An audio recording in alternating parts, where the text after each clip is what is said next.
আসসালামু আলাইকুম সম্মানিত দর্শক শ্রোতা, শুভেচ্ছা নিবেন বেসিক স্কুলের পক্ষ থেকে। এই মুহূর্তে আমার ভিডিওটি যেখান থেকে দেখছেন আমি প্রত্যেককে আমার অন্তরের অন্তঃস্থল থেকে জানাচ্ছি শুভেচ্ছা ও স্বাগতম। আমি নিজামুদ্দিন হিরো আপনাদের মাঝে আজ উপস্থিত হয়েছি খুব একটি গুরুত্বপূর্ণ বিষয়ে কথা বলার জন্য। তা হলো বোরো ধানের বীজতলা সম্পর্কে। যদি আপনি বোরো ধানের এই শীতের মৌসুমে যদি সুন্দর সতেজ চারা তৈরি করতে না পারেন, কাঙ্ক্ষিত জমিতে রোপণ করা সম্ভব হয় না। তাই এই বোরো ধানের বীজতলার একটি বাড়তি যত্নের প্রয়োজন হয়, যেহেতু এটি একটি শীতকালীন ফসল। তাই শীতকালে অবশ্যই প্রতিটি ফসলের জন্য একটু বাড়তি যত্নের প্রয়োজন হয়। তাই আমি এই সম্পর্কে কথা বলবো। আর এই বোরো ধানের বীজতলায় বাড়তি যত্নের মধ্যে কি কি থাকছে রইল এই বিষয়ে পূর্ণাঙ্গ আলোচনা। বিশেষ করে দেশের উত্তর পূর্ব অঞ্চলে এই শীতকালে অনেক বেশি পরিমাণে শৈত্যপ্রবাহ তৈরি হয় আর তুষারের মতো বৃষ্টিও হয়। তাই এই সময় এই বোরো ধান বীজতলার ব্যাপক পরিমাণে ক্ষতি হয়। এই জন্য এই অঞ্চলের বীজতলাগুলোর জন্য একটু বাড়তি যত্নের প্রয়োজন হয়। এই বাড়তি যত্নগুলোর মধ্যে প্রথমত, যদি আপনার বীজতলায় সেচ দেওয়ার মতো উপযুক্ত ব্যবস্থা থাকে তাহলে অবশ্যই সেচের ব্যবস্থা করবেন। সেচ দিতে হবে, অবশ্যই ঘন ঘন সেচ দিতে হবে। সেচ দিবেন হলো সন্ধ্যার দিকে সেচ দিবেন। সেচের পানি অবশ্যই যেন আপনার চারাগুলো ঢেকে থাকে। আর সকালবেলা অবশ্যই সে পানিগুলোকে বের করে দেবেন, কারণ সে পানিগুলো অনেক বেশি পরিমাণে হিম হয়ে থাকে।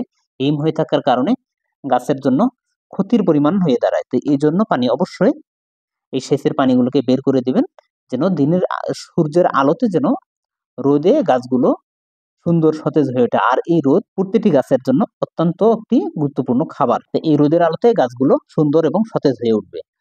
আর যদি আপনার জমিতে সেচ দেওয়ার কোনো উপযুক্ত ব্যবস্থা না থাকে তাহলে অবশ্যই মালচিং ব্যবস্থা করতে হবে, অর্থাৎ উপরে পলি ব্যাগ অথবা ত্রিপাল জাতীয় কিছু দিয়ে ঢেকে দিবেন। সন্ধ্যা দিকে ঢেকে দিবেন আর সকালবেলা অবশ্যই ত্রিপালটাকে সরিয়ে দিবেন, যাতে রোদের আলো যেন গাছে সরাসরি সূর্যের আলোক থেকে খাবার সংগ্রহ করতে পারে।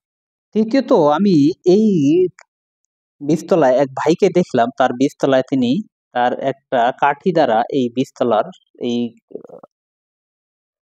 চারাগুলোর উপর থেকে যে কুয়াশাগুলো ভেঙে দিচ্ছে। এই কুয়াশাগুলো ভেঙে দেওয়ার কারণ কি, তার উপকারিতা কি, আমি নিজে না বলে এই ভাইয়ের কাছ থেকে শুনবো আমরা।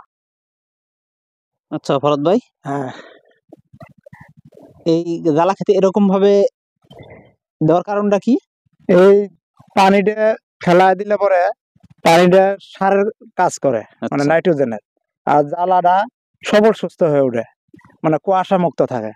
হ্যাঁ হ্যাঁ আর এর কারণ জ্বালাটা রূপ মুক্ত থেকেও অনেক থাকে। হ্যাঁ, যেহেতু কুয়াশার দিন, কুয়াশায় গাছগুলো ভিজে থাকে আর এই পানিতে প্রচুর পরিমাণ নাইট্রোজেন এবং ফসফরাস পাওয়া যায়।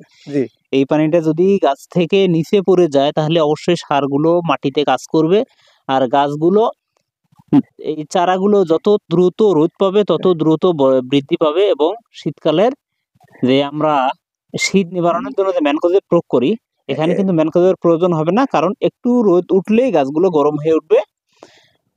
গাছের অবশ্যই ঠান্ডা কম লাগবে।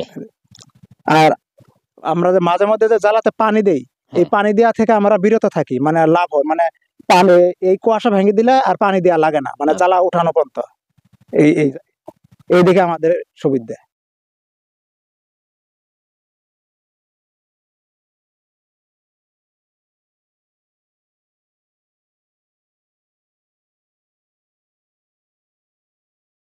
দর্শক শুনলেন একজন অভিজ্ঞ কৃষকের কথা। ইনি একজন অভিজ্ঞ কৃষকই নয়, সেই সাথে একজন সফল কীটনাশক ব্যবসায়ী। তার আরো একটি পরিচয় রয়েছে, তিনি একজন সফল মৎস্য চাষী।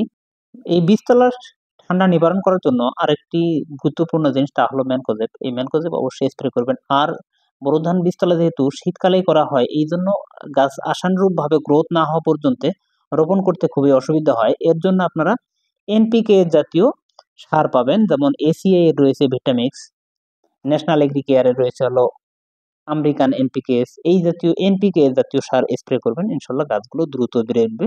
আমরা কিন্তু এই চারাগুলোকে খুব দ্রুত বৃদ্ধি করার জন্য পরিমাণের থেকে অনেক বেশি সার প্রয়োগ করে থাকি। একটা জিনিস খেয়াল করবেন, আপনি যদি প্রথমে মিষ্টি জাতীয় কোনো খাবার খান কিংবা মিষ্টি খেলেন, মিষ্টি খাওয়ার পর যদি চা খেতে যান তাহলে চা কিন্তু ভালো লাগবে না, ওটা অবশ্যই তিতা লাগবে। এই জন্য এই জিনিসটা খেয়াল রাখবেন, যদি আপনি বীজতলায় যত বেশি পরিমাণে সার প্রয়োগ করবেন, এই বীজতলার এই চারা থেকে ফসল ফলাতে গিয়ে অনেক বেশি পরিমাণে সার প্রয়োগ করতে হয়। তাই দর্শক, আজ এ পর্যন্ত।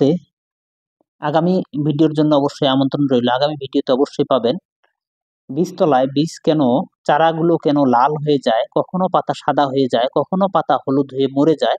ইনশাল্লাহ পরবর্তী ভিডিওতে অবশ্যই এর সমাধান পাবেন। আজ এ পর্যন্তই, ভালো থাকবেন।